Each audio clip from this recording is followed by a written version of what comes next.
Hey, what's up, NBA Nation? Travis Heath of Hoops World TV here with the coach, Mike Moreau, and we're looking forward now to the NBA playoffs, Coach. I mean, only about a month away. When you look at the Western Conference, we'll start there. I mean, the Los Angeles Lakers, they have the West pretty well locked up in the regular season. I think most fans look at this team and say, hey, it's going to be an easy ride right to the finals. I know a lot of Laker fans think that. Coach, is that true, or do you see any teams in the Western Conference who might have a shot to knock the Lakers off? You know, anybody that thinks it's going to be an easy ride for anybody is not paying much attention. Clearly, I think the Lakers are the favorite. I think, obviously, they were there last year. I think they're going to have a more difficult time this year in that I think we're going to see teams getting healthier right at the right time. San Antonio, clearly, when they're healthy, is as good as anybody, and with the veteran leadership that they have. You know, I think the Rockets, when they're healthy, you know, they're always a question mark, but they're capable of beating anybody. I wouldn't look past the New Orleans Hornets.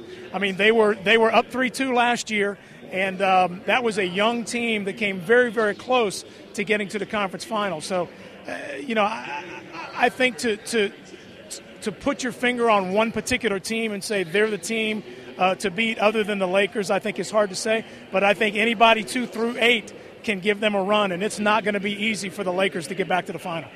Yeah, I agree. I think it is going to be tough. You mentioned the Spurs. To me, you can never count that team out, Mike, because you have veteran guys that have been there before. You probably have the best power forward in the history of the game in Tim Duncan. So I will never count out the Spurs. I've done it before in previous years, folks. I will not do it again. One quick Laker question I want to ask you in addition to what you already just mentioned. Andrew Bynum, he's supposed to be coming back here in the next little bit from that injury. How important is he to their success, given what we saw last season in the finals where physically it didn't look like the Lakers could hang with a team like the Celtics? Well, he certainly gives them more physical presence, and that's what they really missed last year, I think, against Boston, is that Boston was able to really manhandle them up front. And, you know, Lamar Odom as your power forward, his game is not really to go toe-to-toe, chest-to-chest, knock people around, hard fouls, that kind of thing. Now, the one thing I will say is I think that the Lakers have developed a little bit of toughness. They showed some of that in the regular season against the Celtics in both games. But again, a 7-game series is a different world from the regular season. And it is a half-court, chest-to-chest, you know, 2x4s and box cutters, and it is a tough grind for a 7-game series. You need as many big, strong, physical bodies as you can get, and especially when you talk about matching up with whoever they're going to play in the Eastern Conference, you know, you're going to need more guys like that. And the thing I think people forget, when Bynum got hurt both years, he was having monster months before he got hurt. He was just coming into his own. So the same thing happened this year where he was scoring tons of points, getting rebounds, really beginning to assert himself. So they're going to have some chemistry issues working him back in, but clearly they're a better team. And as I said before, I think it's going to be a tougher road for them. They're going to need him back if they're going to get through the West. Let's transition now, Mike, to the Eastern Conference. Now, I think people are looking primarily at 3 teams. We have the Cleveland Cavaliers, we have the Boston Celtics, and the Orlando Magic. Granted, they've lost Jameer Nelson. They brought in Rafer Alston, so people see them as still in the mix. Is that accurate? Is there really another team other than those 3 that can win the East? You know, I don't really think so. I think Orlando's capable of getting beat early if they kind of think they're just better than they were last year simply because they've been in it before. You know, the loss of Jameer Nelson, I don't care who you bring in, he was the key and the energy and the engine that made them go. I think they've done as good a job as they can from a personnel standpoint to try to make up for that with Rafer Alston coming in. He's as good a replacement as they could get. But I still think it comes down to what we talked about before.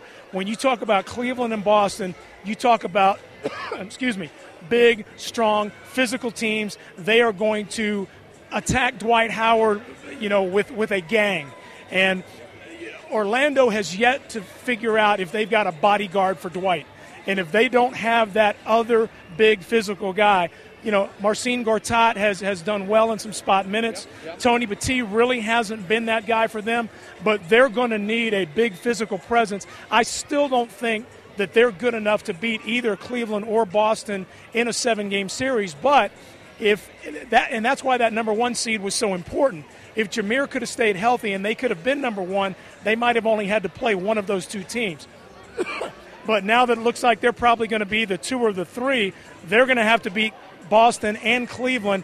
I think that's going to be difficult for Orlando, but who knows? Again, comes down to health. It comes down to just those key possessions at the end of games. But I still think Boston and Cleveland are in the driver's seat, and the Celtics are still the champs until somebody takes them out. See, what you guys don't know here at home is I've been talking Coach Mike's ear off, and he's been dropping some knowledge on me.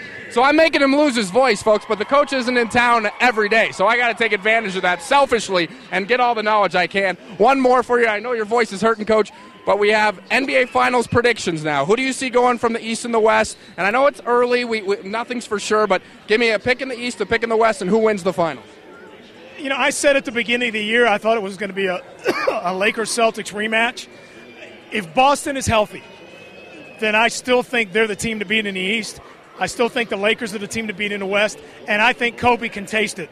I think last year he had a young team. He was going to take them as far as he could. I'm not sure he really thought they could win. I think the Lakers really think right now that they're better than Boston. Now, it's going to be a tough route for them to get there.